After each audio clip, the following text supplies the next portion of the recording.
Next topic is data dictionary. In a dictionary form, we are storing all the objects in a system. Data dictionaries are list of all the names used in the system model. What are the things we are using here? We are using entities, relationships, and attributes. So we need to give a description for it. Collects and coordinate data terms and conforms what each term means to different people in the organization. So many of the workbenches support the data dictionary. The data dictionary may be used for the following reasons. What are the reasons? It provides the documentation, which eliminates the redundancy, validates the data flow diagram, provides a starting point for developing screens and reports. It is used to develop the logic for DFT process. The data dictionary contains data flow, data structures, elements, data store. Example of data flow definition of the customer order is I'm placing an order. So what are the things I'm storing it here? Name is customer order. Description is contains customer order information and it's used to update the customer master and item files and to provide an order record. Third one is source. So what is the source for this? Customer external entity. Destination is process one. So likewise, information about the customer order will be stored in it. We'll see about the data dictionary. What are the things it contains? First, it contains a data flow. Each data flow should be defined with the descriptive information and it is composite structure or element.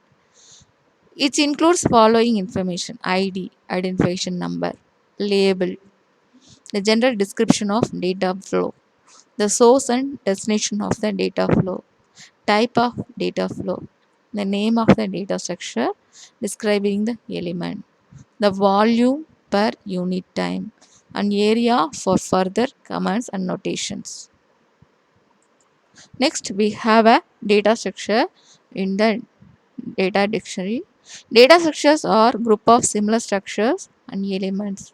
An algebraic notation used to represent the data structure. The symbols used are equal, sign, meaning consist of, plus sign, meaning and, brace means representative elements, a repeating element or group of elements, square bracket for an either or situation. The element listed inside are mutually exclusive. Parenthesis for optional element. A repeating group may be a subform, a screen or form table, a program table, matrix or array. There may be one repeating element or several group elements. Data structure may be logical or physical data structure.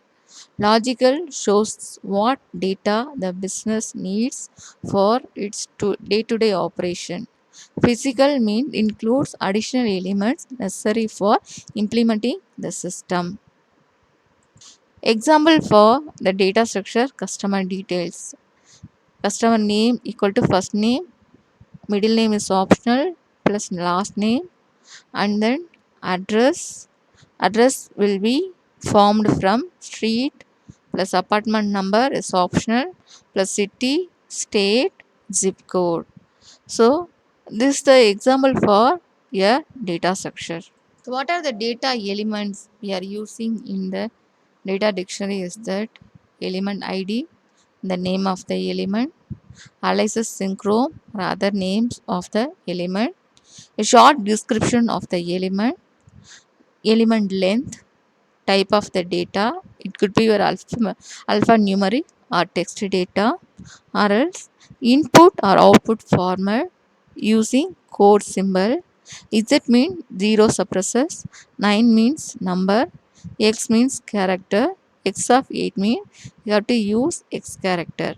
Along with that, some special symbols we are using: comma, decimal point, hyphen. So next, I'm going to tell about the data store. Data stores are created for each different data entity being stored. So we are storing our element in the data store. That's all. So what are the things are stored here is the data store ID, the data store name, alias of the table, the short description of the data store, the file type, file format. These are the things have been stored in a data store. Here I have given an example for data dictionary for employee database. In left side we have a data flow diagram, right side we have a data structure. Along with that, the store is, it is example for your data dictionary. Okay.